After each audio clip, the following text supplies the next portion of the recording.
Hola, bienvenido al taller de las reflexiones. La reflexión de hoy la he titulado El cerebro, ese gran desconocido. Tendría yo unos 20 o 22 años cuando compré un libro sobre el cerebro. Sería alrededor de 1970. Imagínate lo que por entonces se podía saber de dicho órgano. Pero al menos alguien, no recuerdo el autor ni el título, ya se estaba preocupando por intentar comprenderlo. No creo que en aquella época y en aquel lugar a mucha gente se le ocurriera leerlo. Pero llegó un momento en que desapareció. Lo dejé y no me lo devolvieron, me lo quitaron, ves a saber. Normalmente los tengo todos guardados en esa biblioteca de ya le volveré a echar un vistazo.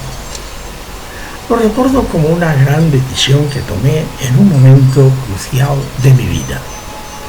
No recuerdo nada especial de su contenido, pero sí me viene a la memoria la inquietud por conocer algo de ese órgano que ya se sabía entonces era el principal del ser humano, y comencé a comprender algunos mecanismos.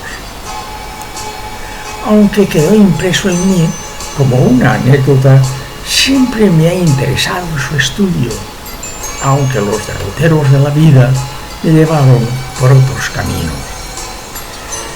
Pero lo que se genera en la juventud permanece contigo para siempre. Antes que nada me gustaría dejar bien claro y diferenciar lo que es el cerebro y lo que es la mente. Es evidente que son dos cosas distintas. Mientras el primero es el órgano material que conduce el cuerpo, la segunda es el producto de todas sus circunstancias. La época en la que vives es la que acaba conformando todo el conjunto, mientras el cerebro es la base. Al ser el procesador de todo lo que con el tiempo va a tener lugar, la segunda es la que acaba surgiendo de las vivencias de sus reacciones. Mientras en el primero se encarga de su estudio la neurociencia, en la segunda es la psicología. A finales del siglo XIX y principios del XX, Santiago Ramón y Cajal dio un paso muy importante en sus trabajos del sistema nervioso que hizo que se le concediera el Premio Nobel en 1906. Pero ha sido en el XXI cuando se han dado saltos importantes en su conocimiento. Sin embargo, fueron Wundt y Freud quienes comenzaron también por aquel tiempo sus trabajos en la psicología. Todo esto estaba aún restringido a círculos académicos y necesitó de muchísimo tiempo para dar el salto al gran público.